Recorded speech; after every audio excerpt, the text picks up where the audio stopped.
Hey, this is Chuck, and you are listening to Fans with Bands, the podcast where we talk to the fans and the bands they dig about life, music, and whatever the hell else we want to talk about. Today on Fans with Bands, we are talking to Phil Profitt and his fast fortunes. Check it out. Hey, this is Chuck with Fans with Bands, and I'm talking to Phil, Don, and Jason of Phil Profitt and his fast fortunes. How you guys doing? Hey, Chuck. Good. Hello. Awesome. Thanks Hey. for having us. Yeah, thank you guys for being on. So I think it might have been Phil that you reached out to me, but I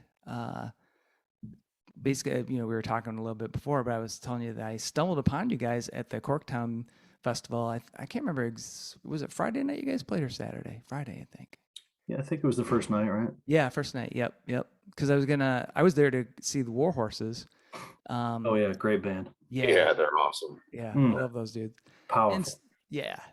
And so you guys are playing. I'm like, this is awesome. It's kind of that old school country that I grew up with. That George Jones, the Merle Haggard kind of feel. But also you guys are putting your own spin on it. It's not just like regurgitating and covering the old stuff. But you still have that flair as opposed to what some people call country music, which I just can't get into it. Sorry. Just like, it's not for me. There's a heavy Americana feel around country music, right? Yeah, for sure. So, I was wondering how you guys got together. How did the band start?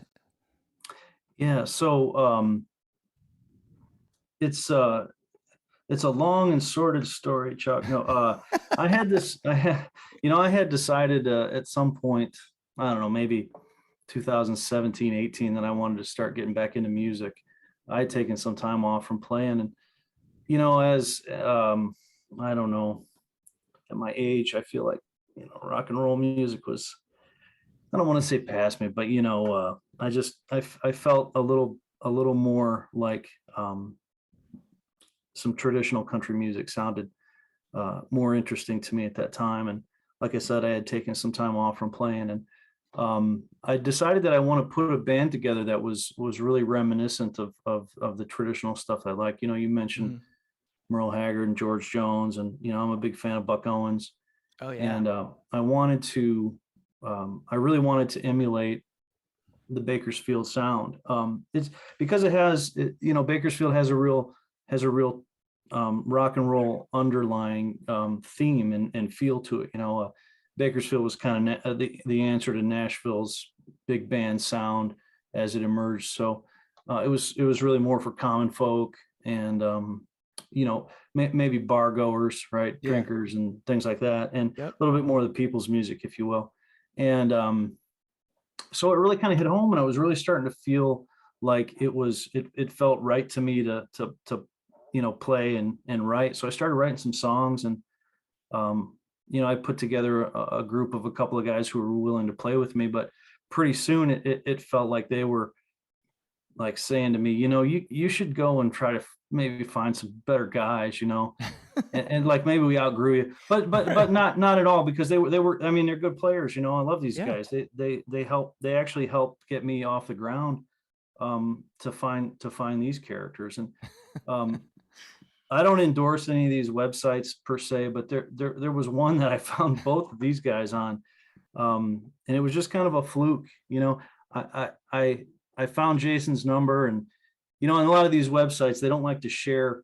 You're not supposed to share a lot of information because they want you to pay a subscription, but you could truncate your phone number, whatever. Yeah. Which Jason was wise enough to do, and I called him, and he's like, he can tell his side, but he's like, I really never played any kind of country music, but I want to learn new stuff. I want to try different things. At the time, he was playing upright in a rockabilly band, and we decided we'd get together. And he and I, of course, hit it off very well. I think the first time we talked, Jay, was, I don't know, 2 hours. I mean, we talked about as much about hair and clothes as we did music, for sure. Awesome. Yeah. That's important. That's half the show to me, Chuck, is hair. So I like to worry, how does my hair look? Not do I remember the lyrics, Right. Because most of the time I won't remember the lyrics. But so Jason and I hit it off real well. We added a drummer who was a good guy, and kind of same thing. He was like, you guys are really good. You got to get somebody better. But in the meantime, we found Don, and I found Don through this same search thing. Don had the foresight to truncate his number, and we got a hold. And the same thing. Don and I talked for damn near an hour. No background in country music. However, this character is from Virginia. I don't get it. I don't get it Yeah, either.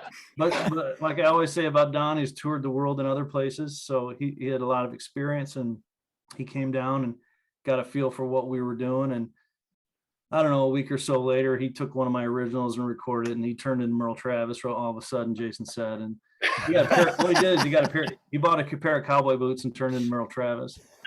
Yeah. So that was like summer-ish, 2019. Oh, wow. And Okay. we ended up getting a drummer that we play with today, Nick, and we played our first free gig, of course, in Hamtramck, and Devil's Rodeo. Devil's Rodeo we played. Oh, That's right, cool. which is getting renewed here pretty soon. And from there it kind of took off. People came in, they saw us, and we actually played to a pretty good audience, and folks were like, who in the hell are these guys? You know, like all these old men up on stage, you know, what's happening here? You know, because the audience was like, you know, 30-ish maybe. Right. And it was a hell of a lot of fun. And then honestly, Chuck, right after that, people just kind of started calling, and we had gotten, by the time probably February of 2020 came around, we had already been booked out through the summer, which was pretty cool. And I literally made one phone call to get onto the Devil's Rodeo open mic night thing, and that's how it worked out. So then the pandemic hit, and then of course we had to take some time off, and so we kind of got back together here strong in 2021, June of basically 1 year ago now, and have been very busy, frankly. Awesome. So yeah, so I mean that's kind of it in a nutshell. These guys can join in and tell their story too. I mean, how we got together is, unless you want to move, Chuck, it's your show, man. No, Yeah. I definitely want to get everyone's story, because I'm interested about like how you guys got together. So maybe Jason. Well, I mean, there's not much more to tell from what he said. It was. I've never been a country guy. I've never been a fan really. So it was a big change for me, but it wasn't much different. You know, I was a punk metal guy too. You know, all the bands you went to see in Maryland. I mean, I've probably seen most of them at some point. So, but I was a big punk guy. I started in the punk scene mostly playing, and I was doing a lot of rockabilly and oldies and stuff before I met Phil, and you know, it kind of dragged that that rockabilly thumping sound to his stuff a little bit, you know, inadvertently, but it kind of worked out, and it gives us a little bit of a different edge. And I mean, I've been having fun, and now I'm playing in 4 country bands probably. So you know, I love doing it, and if it weren't for Phil getting me to cross that threshold, you know, it's I love it. It's like a way of life now for me. So that's awesome. That's very cool. But I also hear it's that's where old punk rock guys go to die, is country music.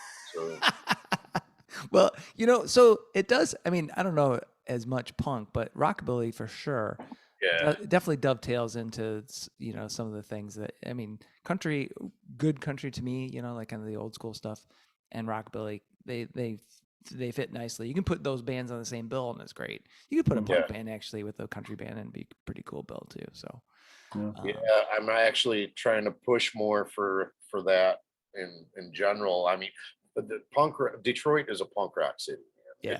It is a punk rock city. No matter who it is, what night you go, it could be a Tuesday night down in, you know, down at Old Miami or something, and you know, it's a full house. See some of the great young punk bands down here nowadays, like the Towheads and Dear Darkness and stuff like that. I love all those bands.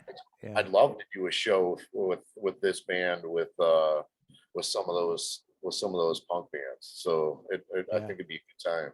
Yeah, hell yeah. So Don, how about you? Your introduction with Phil. So how did that work out for you? Because I think you said you hadn't played country either, right? No, I hadn't. Like I said, I did grow up in Virginia. In fact, I went to high school in Appalachia. Oh, So I heard a bit of it. yeah. I probably although I think I heard a bit more bluegrass than I did the roots country stuff. But I played rock. I'm a rock and roll, and in a high school band, we covered like Led Zeppelin and ZZ Top and all the stuff that when we played bars they wanted to hear. Right. So that's but that on the driving to the gigs, you turn on the radio, is mostly country. So you're driving around town. So but yeah, Phil contacted me and I thought, well, I don't play country, I don't do it. But he said, but I thought it'd be cool to jam with him because it sounded very interesting. Yeah. I like the songs. I mean, it's great songs. I was like, yeah. I got there and Jason's with his upright and it just had a sound, it had a percussive sound, and Phil's songs are great. And he had that Telecaster. And I mean, I just wanted to jam with people because I moved to Detroit about 3 years ago. So I'd only lived in Detroit a very short time before he contacted me. And I thought, oh, cool. Great, it's a good way to network with people. Even if I'm probably not going to be a fit for the band, they won't want me, but at least I'll have met them. Right. And but it didn't turn out that way. I stuck with it, and Awesome. next thing you know, I play a Telecaster more than any other guitar right now. So that's about it. But yeah, it's another thing. I think one thing that was interesting though, when I played, I was like, I reached down and I reached back for some George Harrison riffs and some Pete Townsend riffs, and these guitar players that were more country influenced than say a blues player like Jeff Beck or Jimmy Page, that kind of blues influence, which I had too, but I also played a whole lot of Who and a whole lot of Beatles stuff. So those riffs that I'd learned and those themes and phrases I'd learned from those players, I just started playing them with Phil's music and it worked. and now I've got my own, but I remember doing a couple of riffs off of Quadrophenia going, oh, it actually fits with this country music. That's crazy. Yeah. Well, I'm curious now because so both you and Jason, had no country background, but did you go back and say, all right, I need to go listen to some of that those bands, Merle and George? I'll tell you what, my biggest influence in the country, meeting Phil, he's a big fan of, it's Dale Watson. Oh, yeah.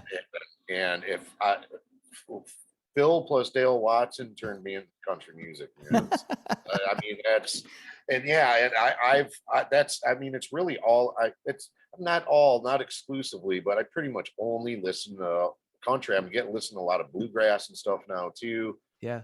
It's opened up a whole new world for me. It's just additional to. I mean, I still go back and still got Misfits on the wall down here, and right. I still go back and listen to some old Crass records and stuff like that, or Iron Maiden all the time. But but I still, I'm still mostly country, and it's like I actually want to thank Phil for doing that for me, because it's a whole new world, man. It's a whole new world. That's and awesome. I'm loving it. Yeah. Yeah. Well, Jason's really become a hell of a player. He's probably the most fun upright player you'll see out there. There's some good players, no doubt. Yeah. But he's probably one of the most fun, entertaining. He definitely adds to the show for sure. Right. And Phil, I was wondering, how did you get into country music? What was your background in it? Well, much like you, Chuck, I kind of grew up. My dad was from Kentucky, and he was from London, Kentucky, and moved up here to get a job, of course, in the late '60s. And when I was a real young kid, I really just this. I don't know how true it is nowadays, but I really emulated my dad a lot, Yeah. I guess the interest in the knowledge of some of that music just started to kind of hit home again. And, you know, my dad died in 17. So I don't know if that had a lot to do with it. Maybe there's a catalyst. I don't know. Yeah. I started playing music with a friend of mine. I literally hadn't picked up the guitar in many, many years. And he was playing kind of like Americana stuff, you know, and writing a lot of songs, just a hell of a lot of songs. And I was actually dabbling with lead guitar. I'm not really a lead guitar player. I have a lot of limitations on the instrument, but that doesn't stop me from spending money on them. But uh, but I was gonna say that Les Paul back there looks awesome. Is it Les Paul or is that it is. That's a Les Paul. Yeah, Yeah. yeah. It's beautiful. Yeah, that one too. Yeah. But yeah, so I guess the background came just it rubbed off from my dad, right? Yeah. And I you know, he literally loved, I can't believe how much he loved Conway Twitty and George Jones. Oh, Loved Conway them, Twitty. you know, That's another one. Yeah. like he couldn't stand it. That's just so my, you know, I think I matured into it more than anything. You know, like I didn't spend my life playing country music for sure. Right. I don't even like to call what I play country music, honestly. This is something that you know, I don't I'm not a listener of modern pop country music. I don't really listen to it, don't relate to it. Yeah. But what I like to do is I like to listen to the stories, and I like to tell funny, maybe anecdotes when I write, you know, silly little things that I just, you know, I like to turn a phrase. And that, to me, that was really what a lot of the traditional stuff is. It just turned a nice phrase. Oh, for sure. Like I said, I love, you know, I'm a big fan of Buck Owens, but, you know, Buck didn't write all his music. It was fun to listen to, but he didn't turn a phrase like Merle Haggard turned a phrase, you know? Yeah. So I'm a big Merle Haggard fan, and I'm a fan of what he writes. I'm not allowed to listen to some of his songs because it tends to be a little misogynistic, according to my daughters.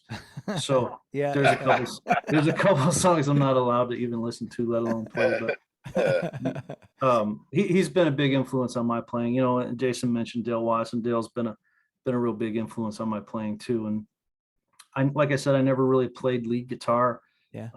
And maybe I still don't, but they have definitely inspired me to learn the instrument. And, you know, since I've been playing it, it's become a lot easier, a lot more fun. And Don's a great player.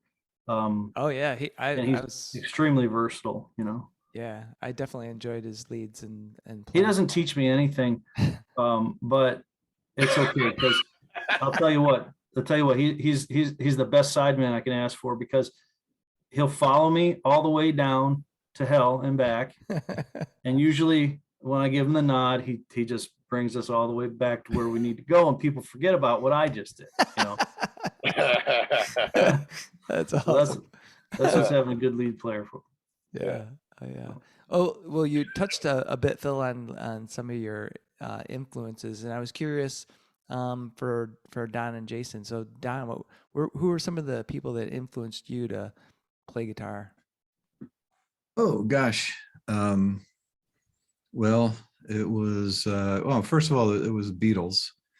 That was my dad was a symphonic musician, so I heard, he would take me to his rehearsals and the concerts. So I heard a lot of that. Then I heard the Beatles when I was like 6, and I'm like, oh yeah, this is cool stuff, you know. Yeah. It's not this, and I liked classical too, but the Beatles, and that just went on and on. I mean, it just suddenly it was, you know, all the other bands of the time, and I would watch the Monkees show on TV when they had a TV show. Yeah, oh yeah, it was great. And then, you know, then Queen, and then, you know, Led Zeppelin and Hendrix, and you know, all the biggies of the day, right, were there. Then Jeff Beck came out with a Blow by Blow album that that blew me away. Yeah. And then I'll listen to progressive rock, and listen to, you know, like Nectar and Genesis and Yes, and a whole bunch of those bands. But yeah, the concerts were huge, like, you know, seeing the James Gang in concert and Edgar Winter. Oh, nice. seeing The Who with Keith Moon. Oh, Um, jeez. got to see that. Fleetwood Mac, just a bunch of bands. I would just go to concerts all the time, and just the big acts were really it. Yeah. And then start really getting into jazz a lot. And Cool. You notice he didn't mention Elvis at all. no, I heard Elvis and I heard some stuff, but yeah, I wasn't. I was definitely a rocker. I was just I liked rock, and then the punk stuff started coming on. I ended up in a punk band, and then it was modern rock, modern rock. Right, yeah. And then I was in a modern rock band, modern stuff. The Cars. Right. Yeah. But it was rock. It was a guitar band. It was a guitar band. I played some keyboards on the side, and I had a guitar, and that was Nice. I liked it. The singer played really good guitar. He had a nice old Gretsch with P90s in it, and sounded great. Yeah. The Gretsch. Yeah. So Jason, how about you? What was what got you wanting to play music? Well, I guess I really started out in metal, so thrash and guys like Cliff Burton and Steve Harris and stuff like that got me into playing bass. I just and that's a weird thing too. It's like, why can't you be normal and play guitar, but I just, bass is always, I've always felt it. I'm a field player now. It's, you feel the bass, you just, when you're at shows, you feel that boom and that, and it just always got me there. And like I said, got bands like Iron Maiden, Slayer, Metallica, and stuff like that. But then I started getting more into punk and, like the Ramon, Dee Dee Ramone, and that really fast driving stuff, it got me. And then, I just, I started getting more into rockabilly, even from like early on with the Cramps. And even I was a big Elvis fan too when I was young. So I've always been, Bill Black's always been kind of it always got me to want to play upright bass. And I finally did it like 8 years ago, finally bought an upright and started playing more rockabilly. Bill Black's big influence, Willie Dixon, blues, stuff like that. So I mean, I'm all over the place with people that I looked up to, different styles, and even now, I even have, get more and more different like different players, different music, country music, people that I look at that kind of influenced me in what I'm doing now. So it never stops. I mean, it's never like, I don't go back always to my influences when I was a kid. I'm finding new influences now. Even local guys, I look up to bass players like, Chuck Bartels and Takashi Io and guys like that. I mean, they're showing me new stuff every time I see them play, So it never stops. Everybody, I mean, musicians should always be influencing each other and I agree. supporting one another. And that's the way I see it. You just never stop learning. When you do, you get stagnant, I think. Yeah. So, well, that's kind of the beauty of, being involved in music, whatever that level is. I think for folks like you, myself included, I just, not, you have some friends that kind of get stuck, maybe you have some friends from high school and they still listen to those same bands, like you listened to when you were with them, and you try to turn them on to something else, and they're like, I have no idea, even if it's like a different genre, but it's maybe some older or newer, and they're like, well, I think it's just part of people's DNA, really. They either get into music and they want to keep exploring and find out what else is out there, and whether they play or not, they're still kind of exploring. It sounds like you guys are doing the same kind of thing. It makes for good fans too. Yeah. What's that?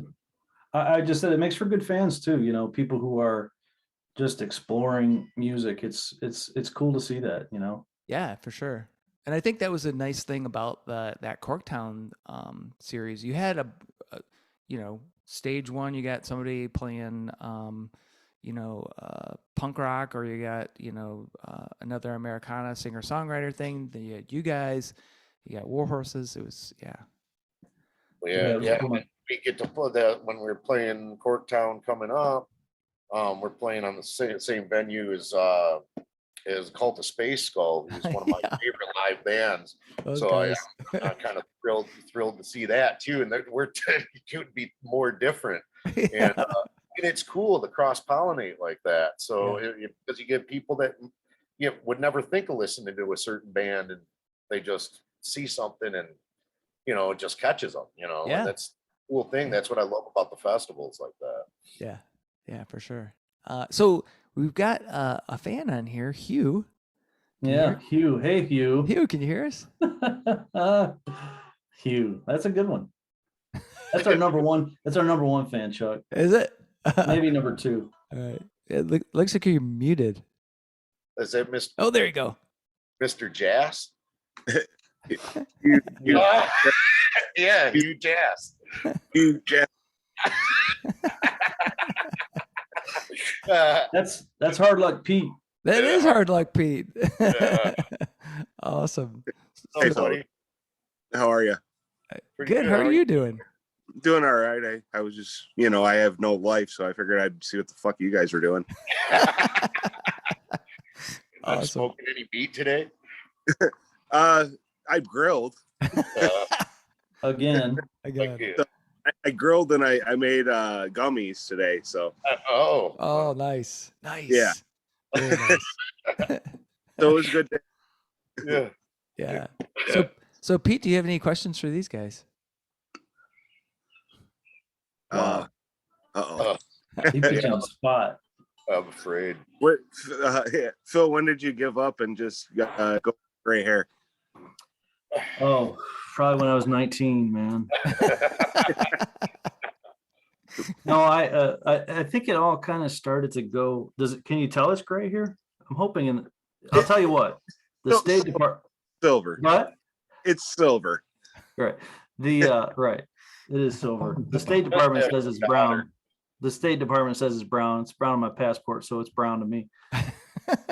Legally brown. The chicks dig it. So when your I don't know if you've said this before I came on, but when is the full release come out of Turning Right? Yeah, that's a good question, Pete. So I have been talking to a radio promoter, and we are talking about putting it out this summer. I think we'll probably be talking here pretty soon. So I would imagine, like, if I go this route, if we end up going this route, it will be before August. It'll be Nice. July, August timeframe. If we don't, then we're going to have to retroactively do a record release, and you're definitely invited. I decline. Hashtag Profitt sucks. Hashtag Profitt sucks. That's my next T-shirt. Yeah, right. No, but that's great. How many songs? I've listened to it, but for the fan, Right. coming up. Thank you, Pete. And Pete's been spinning this thing spinning my single Thick and Thin since it came out.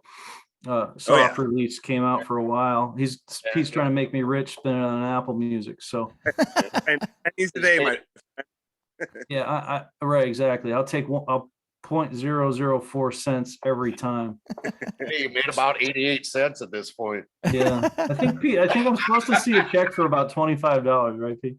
yeah. I'll take it. I'm a pro. So there are 8 songs on the single. You can see it on Spotify or Apple, streams anywhere. Stream on Apple, by the way, is a good place to do it, because artists do get paid more. Actually, you get paid double basically on Apple Music. Nice. Yeah, compared to Spotify.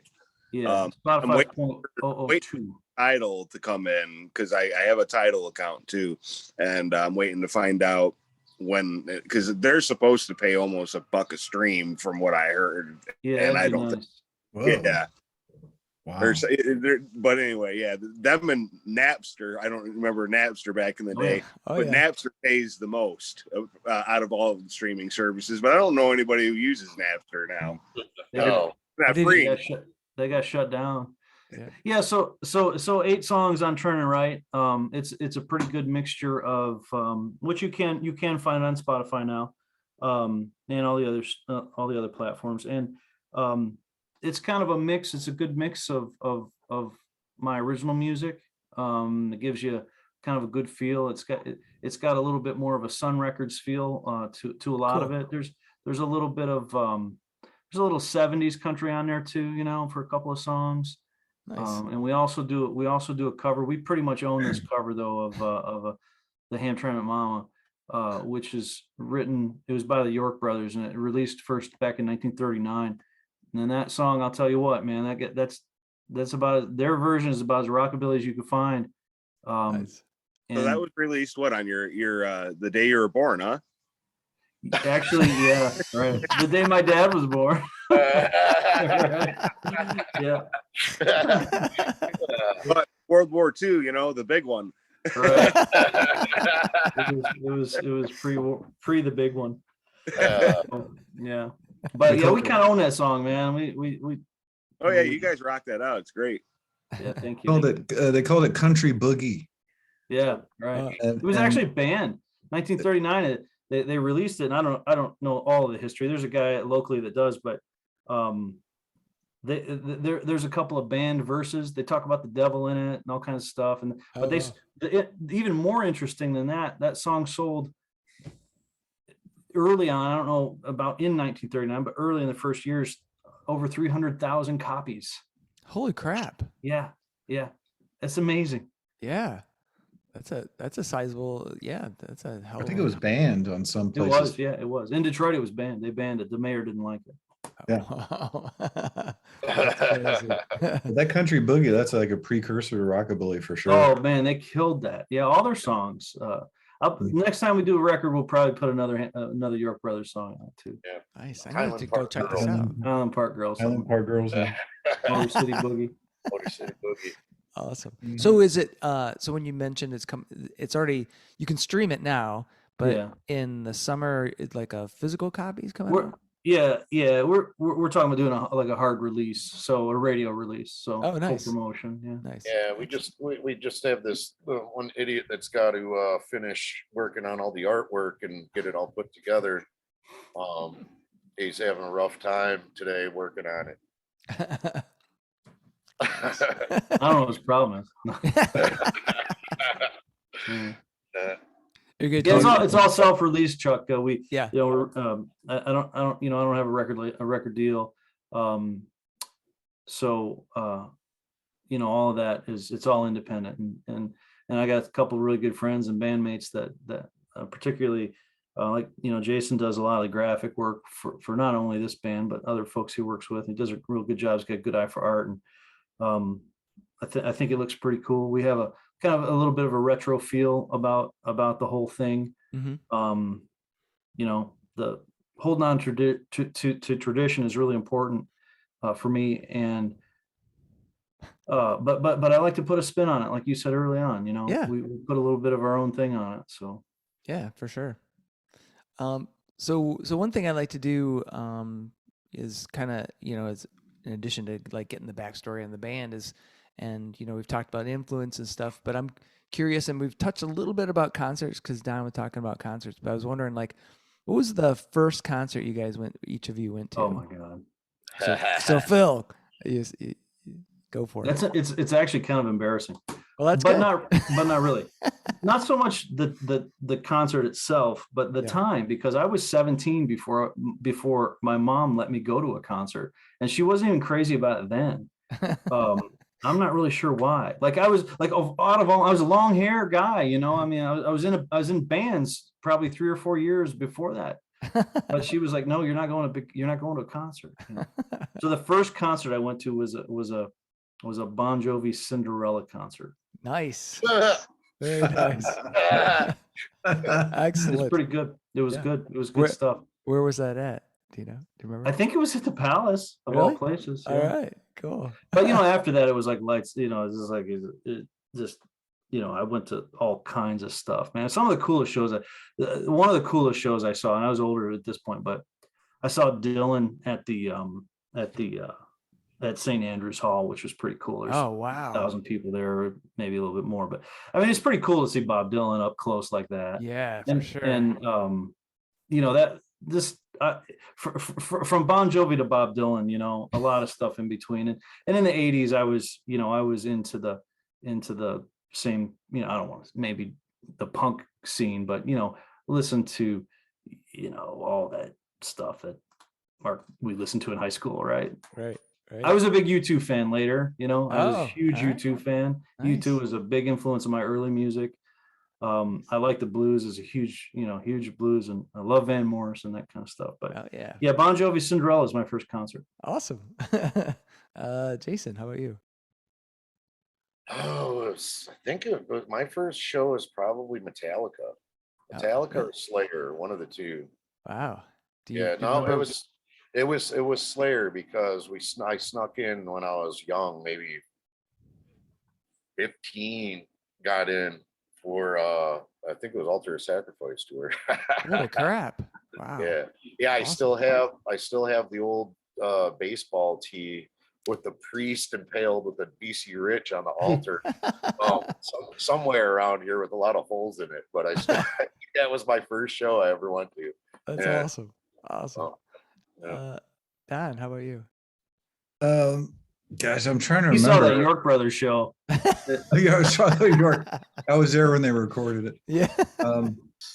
No, it was. I think it was that I mentioned the James. I think it was James Gang opened for Edgar Winter. That might have been it, Crap. or Ziggy Stardust tour. Oh shit. Oh shit. Nice. It was one of those. That would I saw the Red Hot Chili Peppers at the Nectarine Ballroom. What? Yeah, Oh with my the God. original lineup. Holy I was shit. probably 18. Wow. That was a cool show too. That's cool. So Yeah, that was a cool show. I'm There's no old. stage. I don't know if anybody remembers. There was no stage. You're just right there. I think Don's got us beat with the Ziggy Stardust. Yeah, too. hell Ziggy yeah. Stardust is pretty sweet. That's early. Fortunately, 70s. I got to see Bowie before he left, but that was way later with 9 Inch Nails. When he I saw toured the around. show. I saw it. He and my wife shared a moment. If you remember, he played only new music at that show, except he played Under Pressure. Yeah. And my wife and I were like side stage, and there weren't a lot of people over there. And he started playing that. My wife was dancing and going nuts. And Bowie looks up at her because he kind of caught her eye, and he kind of laughed. He kind of laughed and waved at her, you know. So that's that's awesome. pretty sweet. Wow. Yeah, that's Bowie was so cool. He was such a cool guy. That's a regret I had, because I never saw Bowie live, although I was a fan from high school. And Mick Ronson, man, that dude was playing. Fuck. Yeah. Holy shit. Yeah. I'd love to have that feedback coming out of an amp, like, you know, and just that raw, just raw. So good. so good. So Hugh Pete, how about you, man? What was your first concert? Is he still here? Yeah, he's there. I see him. He had the Cat in the Hat thing going for a minute. I'm here. I'm back.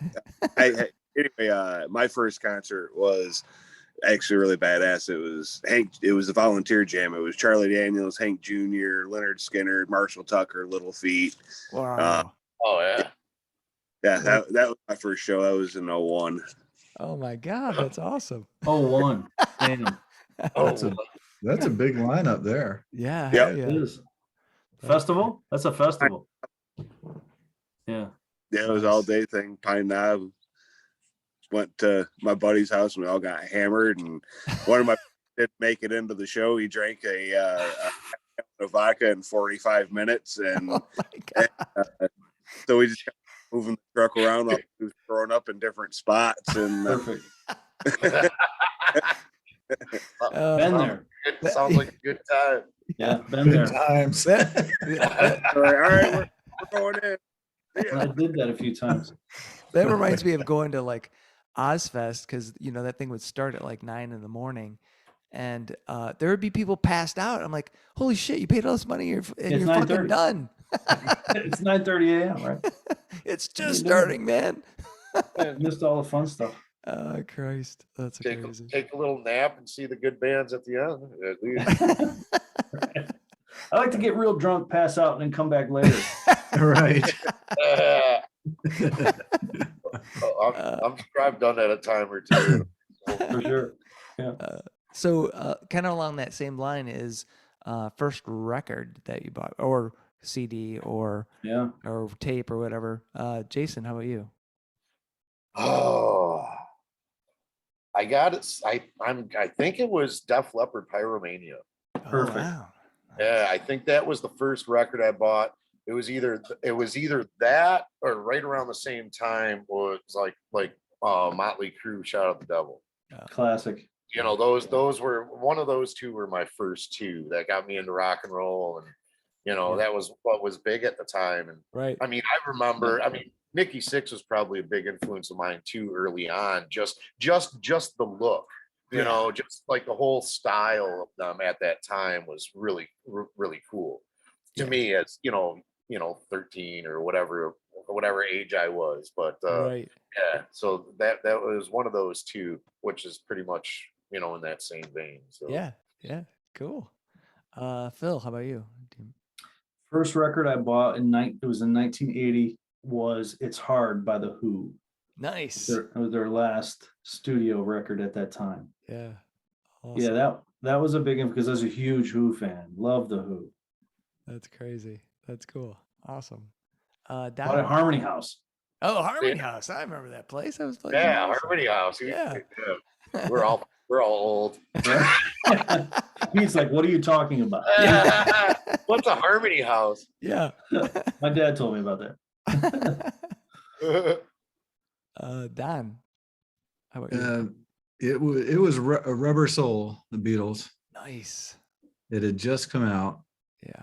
and I had this little. I don't know why my mom got me this. She got me a Beatles lunchbox in first grade, and I Awesome. loved the guitars on the side. There were two guitars crossed like that on the side, and I remember looking at that going, man, electric guitars. I just like the electric guitars. And then there was this little kind of drugstore, convenience store my dad used to stop. We'd stop in on the way home, and it just had, at the end of the aisle, they had just a very, very minimal selection of records. That was the only access I had to records when I was like 6 years old. Oh, shit. So Rubber Soul was one, and I just thought the cover looked cool, but then it was like, well, it's also the Beatles, and my lunchbox is the Beatles, and they're cool guitars, so it's probably cool guitars on this record. And then I was blown away because there's sitars and all sorts of stuff. Were you 7? How old were you? 6, 8, maybe? No, maybe 7. Maybe I was 7. Yeah, that's pretty cool. Yeah, that's Yeah. crazy. I mean, And my dad had already played a gig with Ravi Shankar at the thing, and then I heard the sitar. I said, that's like Ravi Shankar's sitar. And then later I found out, Ravi Shankar was jamming, played with the yeah. Beatles Yeah. and George Harrison. I thought that was cool. yeah. So I just loved that. I love that That's record. awesome. And Wow. I remember it was just like 2 rows of records, and they had some 45, some singles, and that was all you had to pick from. So you probably only had, so for the first like 3 or 4 years of my record, I was just limited to what they would put at the end of the aisle of that store. That was it. Nice. Glad he saves Don for last because it makes our story some. I know. Yeah. I saw the Ziggy Stardust tour. I bought my first record was the Beatles. My dad played with Ravi Shankar. Yeah. That's bullshit. Bullshit. Yeah, my mom was a war hero. Yeah. Always showing us up. Oh, know. man. Right? My brother was Neil Armstrong. Yeah. I like your wallpaper, Pete.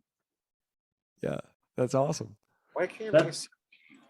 that's us in a happy little meth town, if you remember. Yes. Nice. So Pete, what was your first album or CD or tape? It was Metallica Load and Stabbing Westward, Wow. Wither Blister Nice. from Kmart. Kmart. Kmart. Classic. Oh. Yeah. See, now people don't know what Kmart is now either. I mean, Yeah, it's, Oh I yeah. think You there's know. one left. yeah, kids today. they're- Kmart had a huge record They section. did. I was going to say, Gigantic. yeah. Yep. I mean, compared to the place I was getting records, I would go into a Right. Kmart. They're like, wow, this place is like, Yeah. Well, I do remember. So Don, you mentioned that it was a pharmacy because I grew. Well, I was born in Detroit, but we moved out to Pinckney. I don't know if you guys know where that is.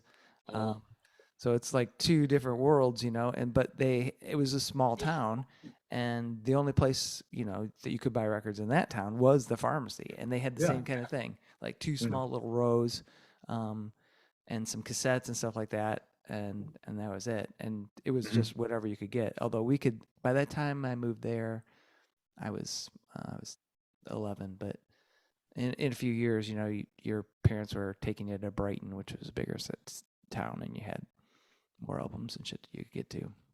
oh yeah, Yeah. yep. Yeah, but Harmony House, I remember always wanting to go to Harmony House because they had like those in stores where they'd have people come and visit and shit, and you were like, oh, Yeah, right. Yeah, yeah. yeah. So Yeah, I mean, I still remember the Harmony House in Grosse Pointe. I remember buying Iron Maiden's record in there. Like I remember the whole day, like everything about it. And I remember opening that cassette and the ink had this smell to it. And like even to this day, Mm-hmm. whenever I open that cassette, because I still have it. I can just smell that and remember that whole day of going there, picking out that tape because I got a gift certificate for my birthday. Like that smell brings back that whole day. It's so weird how smell does that, but yeah, it was really weird. No other tape or album ever. It was totally different. It was just the ink that they used on that record. Did you ever have a cassette case that smelled like weed? No. That's where you keep your weed, man. Not when I bought it, but after I bought it. Yeah, not when I bought it. Well, there's nothing like buying music and you get something physical. You get Yeah, right. a cassette or CD, or the best is an album where the artwork. Yeah. I was thinking as we were talking, especially about like all this, the 80s stuff that we were into, is I can remember a big part of my life, not just going to Harmony House and buying records and stuff, but was also listening to the radio. I mean, I met some of the biggest like rock hair band guys ever just from listening to the radio. And we had a friend who had a brother who was like this savant. He could dial a phone so fast. Like they'd have, yeah, caller 13. Metallica was a WLZ, and he'd do, and you'd say, how's it going? He'd get mad at you and slam the door, and he'd get off, and he'd win us tickets or a chance to go down there or whatever it was, Yeah. So I saw some of the biggest freaking, pop metal, like Metallica, Dokken, who else? David Coverdale. I mean, David Coverdale was huge, man. Oh yeah, for sure. And I remember I had like similar hair, I remember I told David Coverdale, hey, nice hair. Nice hair, Dave. I was walking away. I said, nice hair, Dave. Nice. Yeah, because it was Whitesnake when he got, he was in Deep Purple, but. Right. Yeah. No, nothing. Whitesnake was, Whitesnake yeah. huge. Yeah. But that was like, Whitesnake was a pretty good, there it is. Yeah. Nice.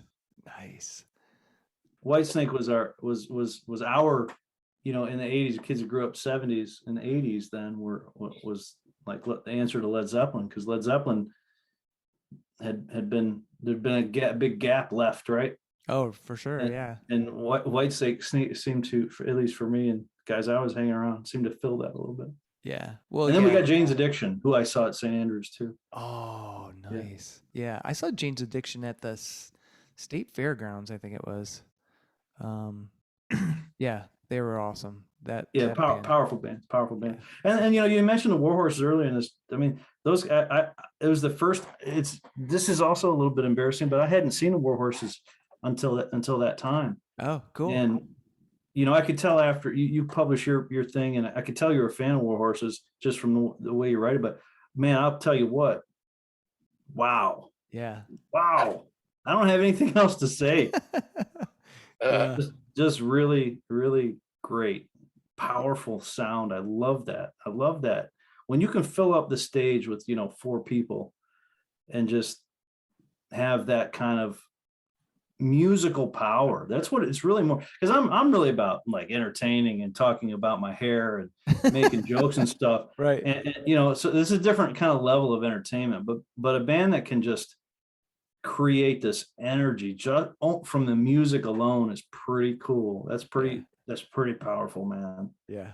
Yeah. Great band. Love it. I think we're super fortunate. I mean, in this area, I'm sure that this is the same across the country, but um, this area, well, Michigan in general, but Southeast Michigan in particular, we've got a lot of great talent. Actually, on the West Side too, in Grand Rapids, they've got a ton of bands over there too. They're sprinkled all over, but just a wealth of local talent. You know, you guys and across the spectrum of music too. You know, it's not just like rock or metal or anything. We got great, like Jason, you mentioned the punk scene. You know, great punk bands, great, you know, Americana, you know, singer songwriters. There's some great bluegrass. You know, Mark Lavengood out in Oh, yeah, he's awesome. yeah, that guy kills it. Wow. And Jason Denny. So yeah, lots of great music, and I think we're fortunate to have that. I think that. Yeah, we have, we do have, you know, Detroit's always birthed a lot of really talented people. They don't always stay here, but you know, there's some really good artists that come out of here musically, especially. We're trying to get into the scene out west of the state a little bit more, and up north, and Yeah. they might have a little bit more audience for our kind of music. Because in Detroit, it's a hard road to hoe in this genre. Oh, for sure. Yeah. But we do get good responses, and we love doing these festivals. Eventually, Jason and I were talking about. I did tell Scott Boatwright, you're going to have to do a festival for musicians who play festivals. So it's a benefit for musicians, you see. So, but it does. They do provide a great audience, you know. Yeah. And we touched on earlier about playing opening for punk bands and those kind of things, and none of that's lost. I mean, as old as we might be, we can still bring it pretty damn good. Yeah. And you know, it's something that you know, our live show is usually pretty damn entertaining. Yeah. So you know, it's a lot of fun to play with these guys. They're among the best out there, and I wouldn't probably be doing this if it wasn't for them either, you know. Yeah. So you guys were, I mean, fantastic at the Corktown Festival. I was really blown away. It was super good. yeah. Will you catch us again on the 10th? We're playing the Gaelic League on the Cool. 10th. Do you guys know the Bootstrap Boys?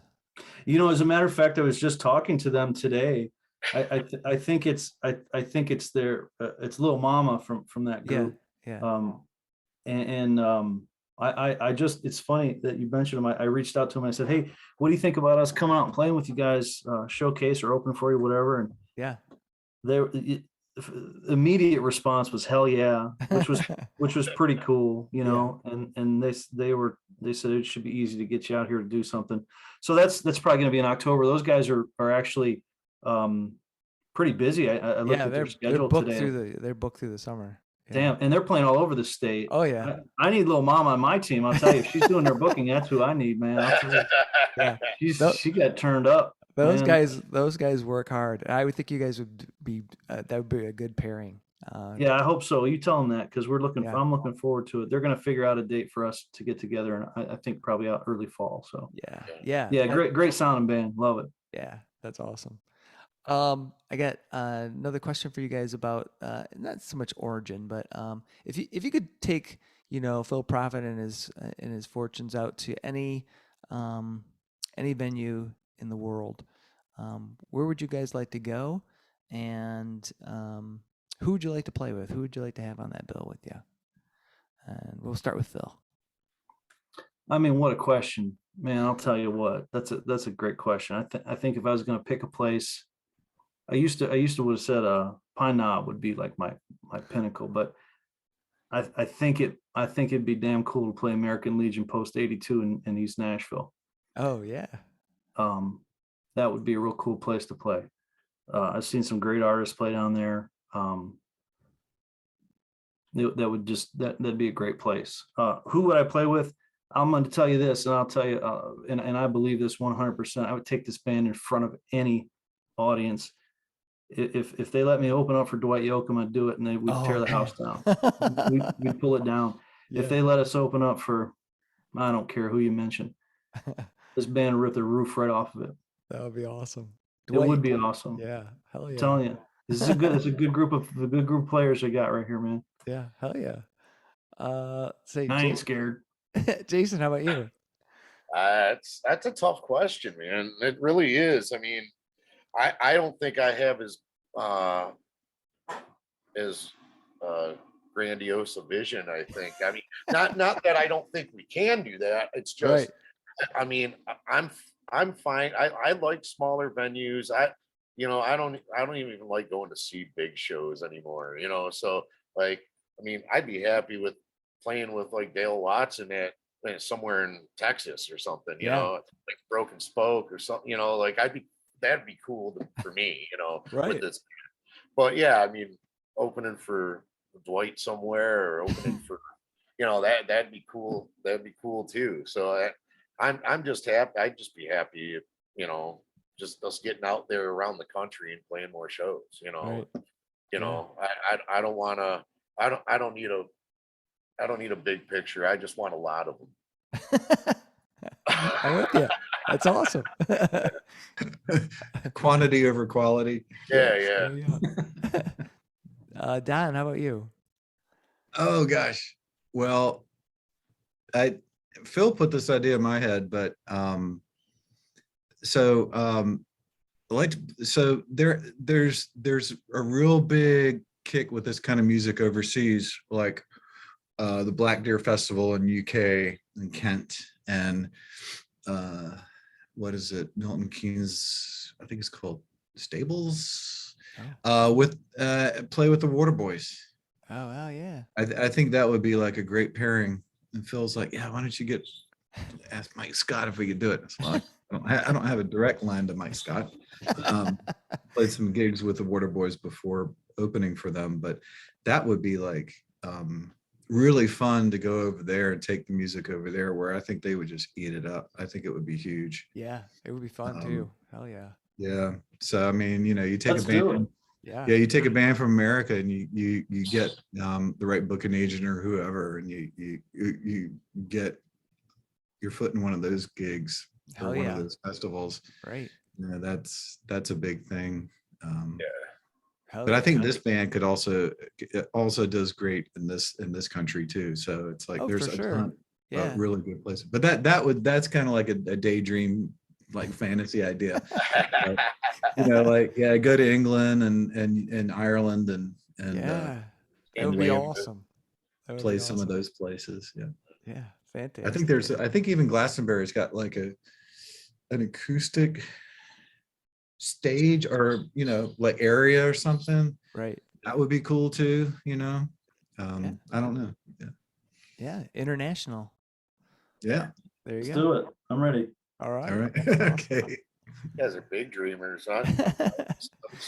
Small. Yeah. I'd be happy with small. Yeah. Well, it's all good. I mean, it's all good. I mean, even Trixie's is fun. It's like yeah. Oh yeah. Oh yeah. A club like Trixie's, but in London, Dingwalls. That would be a cool place to play. Yeah. Awesome. Well, guys, thank you so much for being on Beans with Bands. I really appreciate it. Really great to get to talk with you guys. I just have one last question. You've probably heard it. It's controversial. Hopefully, it doesn't create a riff in the band. But pineapple or no pineapple on pizza, Phil? No. No. No, Jason. No. No. Don. Nope. Oh, all right. We're in agreement. Yes. What do you think there, Hugh? Yeah, Hugh. Pineapple on pizza? You guys all said no. Yeah. You're gonna Then say yes. But I know that he doesn't like pineapple. I know he's allergic to it. No, I don't mind pineapple. I used to work at a pizza place, and I don't really care for it on pizza. It doesn't There you really go. all that great. Yeah, I agree. But I don't mind it outside of pizza. But yeah, so. But anyway, that being said, fuck you guys. Fuck you too, Pete. Hey, he swore. That to swear for him. Gets them going. It's. Oh, man. We just got to order him, deep send him a inside. pineapple pizza. Yeah. All right. Except for Right. Don. I can't say fuck you to Don, because he's just. I know, He never it's- talks to. Nice guy for that. I'm this innocent tag along here. Right. Guilty by association. Oh, man. Well, guys, thanks again for being on Fans with Bands. Really appreciate it. And Thanks for having us, look Chuck. forward to seeing you guys soon. Yeah, we hope to see you again soon, man. Thank you All right. again. Yeah. On the 10th. All right. Yep. See you guys. All right. See you guys. Thanks to Phil, Don, Jason, and Pete for joining me on this episode of Fans with Bands. It was great to get a chance to talk with Phil and his band, Phil Profitt and his Fast Fortunes, about how they got together and their plans for a new album coming out this summer. In the meantime, get out to a show to hear their blend of country, Americana, and rockabilly swing. Check out their social media for upcoming dates. See the show notes for all the details and links. These are tough times for everyone in the creative industries such as music. Your support of live streaming, purchasing music, and merchandise is critical. If you can help out your local artists, please do. If you are in the Michigan area, consider following the Playing in the Detroit Area Tonight Facebook page. It is a place for fans and bands to support each other and share our combined love of music. Thank you all so much for listening. Be sure to hit subscribe on your favorite podcast service to get each and every episode of Fans with Bands. Spread the word by rating the show and leaving a comment. We want to hear what you think. You can keep in touch by following us on social media. This is a Life in Michigan production. Until next time, be well and kick out the jams.